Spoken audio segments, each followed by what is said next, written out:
All right, now public sector unions, which will directly benefit from the millionaire's tax, make up virtually all of the contributions so far to the campaign against the initiative that could repeal Washington's newly enacted income tax.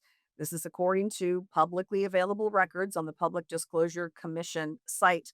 And my colleague TJ Martinell has an article up today on the Center Square Washington page.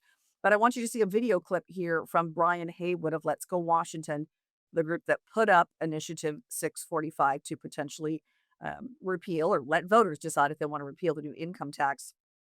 Um, uh, and the unions here are specifically the Washington Federation of State Employees, $1 million already for donations. The SEIU 775 ballot fund, as the purple shirts in Olympia that are always there, and SEIU Initiative Fund donated each $500,000. So that's where the money to convince you not to support Initiative 645 to repeal the income tax. That's where that money is coming from. So here's Brian Haywood.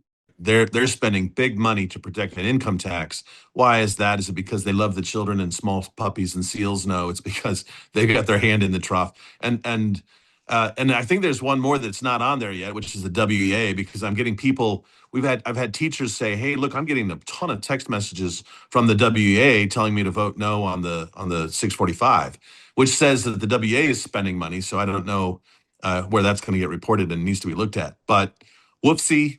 SEIU and the WEA, the three public unions, um, they collectively take in about $150 million every single year. That's tax free. It's tax exempt. They don't pay any taxes on their money they take in, and they can just use that on political expenditures like getting an income tax imposed and then defeating the attempt to repeal it. And it absolutely exposes what everyone talks. Anyone that goes down to Olympia will always tell you, yeah, the SEIU, WA, they're running all the legislation coming out of Olympia. And so I think the PDC gives us an insight into who are these guys. I went up and looked at it myself on the after I got a notification from me. I looked at who are the other people that have donated, and there's no other single individual that's even big enough. It's like $110, like it's these big ones. It's $1 million from WFC, then two SEIUs at a half a million each, and then it's like 110,000, 110 not thousand, $110 by a bunch of small donors. So union employees putting money so they could look like they have people. I don't know. Yeah. There's nobody else, right?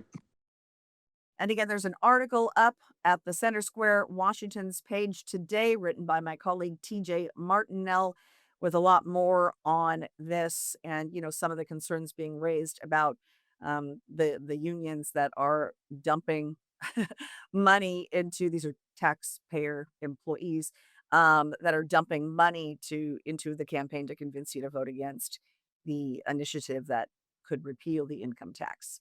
So check it out. And thanks for watching today's episode of Washington in Focus Daily for this Thursday, July the 23rd. Join us again tomorrow. It'll be Friday. I hope you'll watch.